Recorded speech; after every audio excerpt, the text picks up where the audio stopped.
dan akhwati yang dimuliakan Allah, yuk kita cek diri kita. Sudah, alhamdulillah, ini sudah masuk ke 10 hari kedua, di mana 10 hari pertama kemarin ini adalah rahmah dari Allah, kasih sayang dari Allah yang dilimpahkan kepada kita kaum muslimin, yang targetnya adalah menjadi orang-orang yang mukmin.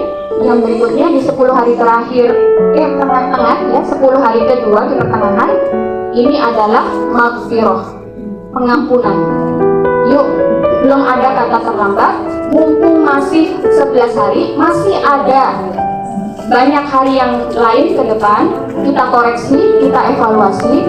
Semoga dengan evaluasi atau muhasabah ini, benar-benar amal yang kita lakukan ini adalah amal sholih, amal yang akan diterima oleh Allah, menjadi tabungan pahala kita yang kita akan dilayakkan oleh Allah masuk surganya Allah.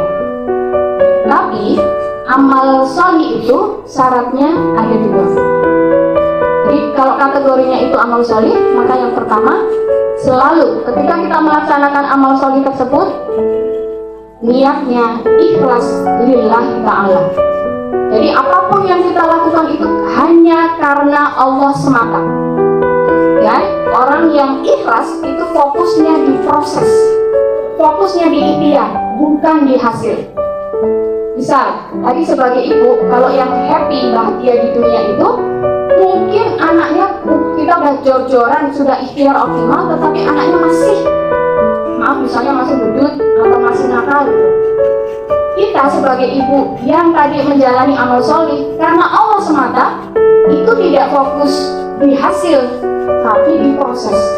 Jadi kenapa? Karena proses inilah ikhtiar yang harus kita optimalkan, sementara hasil itu hak prerogatifnya Allah.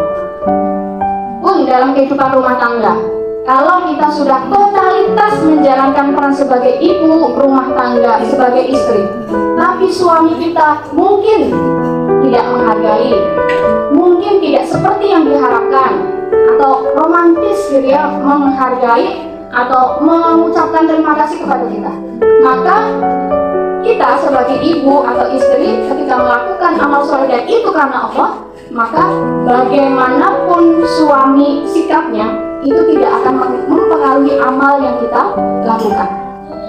Berat? Apa berat, Bu? Banget ya. Tetapi yang diminta oleh Allah kita ikhtiar optimal. Jadi niat ikhlas karena Allah itu bukan karena apapun, bukan karena siapapun, tapi hanya karena Allah. Jadi tidak mengharapkan pujian, tidak mengharapkan imbalan atau kompensasi dari makhluknya Allah, termasuk manusia ini.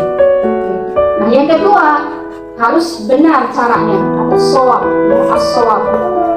Benar ini tentu bukan menurut kita, tapi menurut Allah Subhanahu wa Ta'ala, yang ditetapkan Allah dengan dicontohkan oleh Rasulullah.